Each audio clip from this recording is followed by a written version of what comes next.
નમસ્કાર દર્શક મિત્રો, આપ જોઈ રહ્યા છો એબી ગુજરાતી ન્યૂઝ। હવે જોઈએ અગત્યના સમાચાર। ગતિશીલ ગુજરાતના દાવા વચ્ચે હકીકત જુદી છે। મેઘરજ તાલુકાના અંતરિયાળ વેડી ગામના લોકો આજે પણ પાયાના વિકાસથી વંચિત છે। ગામ પાસે વહેતી નદી પર પુલ ન હોવાને કારણે વિદ્યાર્થીઓથી લઈ ખેડૂતો સુધી બધા જીવના જોખમે નદી પાર કરવા મજબૂર છે। ગામ લોકોની સ્પષ્ટ માંગ છે કે તાત્કાલિક પુલનું નિર્માણ કરવામાં આવે। હાલ એક તરફ ગતિશીલ ગુજરાતની વાતો થઈ રહી છે, ગામડે ગામડે વિકાસ પહોંચ્યો હોવાના દાવા થઈ રહ્યા છે, પણ આઝાદી પણ આજે પણ ગ્રામ્ય વિસ્તારના લોકો પાયાના વિકાસથી વંચિત છે। વાત છે મેઘરજ તાલુકાના અંતરિયાળ અને રાજસ્થાન સરહદે આવેલા વેડી ગામની।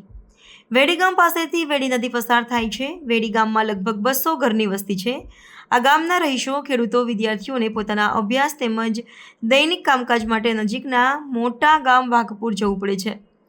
વિદ્યાર્થીઓને શાળાએ જવા, બેંક તેમજ પોસ્ટના કામકાજ અને કોઈ ચીજ વસ્તુની ખરીદી કરવી હોય તો પણ વાઘપુર ગામે જવું પડતું હોય છે।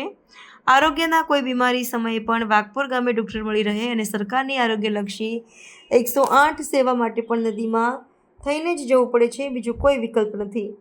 હાલ ચોમાસું ચાલુ છે ત્યારે આ વિસ્તારના અને ઉપરવાસના વરસાદના કારણે વેડીમાં પાણીની આવક શરૂ થઈ ગઈ છે, જેથી ગામ લોકો, ખેડૂતો અને વિદ્યાર્થીઓને જીવના જોખમે નદી પસાર કરી જવું પડે છે। આ નદી પર પુલ બને એ ખાસ જરૂરી છે। રિપોર્ટર જયેશ પટેલ, અરવલ્લી। મારું નામ સંદીપ રમેશભાઈ કટારા છે। અમારું આ ગામ વેડી ગામ જે વાઘપુર મેઇન રસ્તાને જોડતો એક રસ્તાની સમસ્યા છે, જે વર્ષો જૂનો આ રસ્તો પગવાટ જ છે। નદીમાં થઈને જવાનું, ગમે તે કામે જવું હોય તો ચોમાસાની અંદર કોઈ બહાર નીકળી શકતું નહીં। કોઈ મેડિકલી પ્રોબ્લેમ હોય તો દવાખાને કઈ રીતે જવું, માણસ મરી જાય એવી હાલત છે। રસ્તો બિલકુલ ક્યારનો વર્ષો જૂનો કોઈ તંત્રને રજૂઆત કરે છતાં બી કોઈ રસ્તાનું હજી સુધી કંઈ નિરાકરણ થયું નહીં। એટલે સરકારશ્રીને વિનંતી કરીએ કે આ રસ્તાનું કંઈક નિરાકરણ લાવે। સ્કૂલમાં જવા માટે બચ્ચાઓને પ્રોબ્લેમ થાય, દવાખાને અમે જઈ શકતા નહીં, કોઈ ઇમરજન્સી આવે, કોઈ લેડીઝને ડિલિવરી હોય તો હોસ્પિટલ કઈ રીતે જવાનું? છોકરાઓને પકડીને લઈ જવા પડે। અમારે નદી ઉતારવાના, હાથ પકડીને, માથા ઉપર પકડીને લઈને રોજ સ્કૂલે મૂકવા જાય છે ને સાંજે કદાચ એકલું છોકરો આવે તો કઈ રીતે આવે? તણાઈ જાય તો એની જવાબદારી કોની? એટલે આ રસ્તો અંદર 3 કિલોમીટર જાય છે અને આજુબાજુ 200 ઘરો છે, એટલે ખાસા બધા માણસોને આ પ્રોબ્લેમ છે।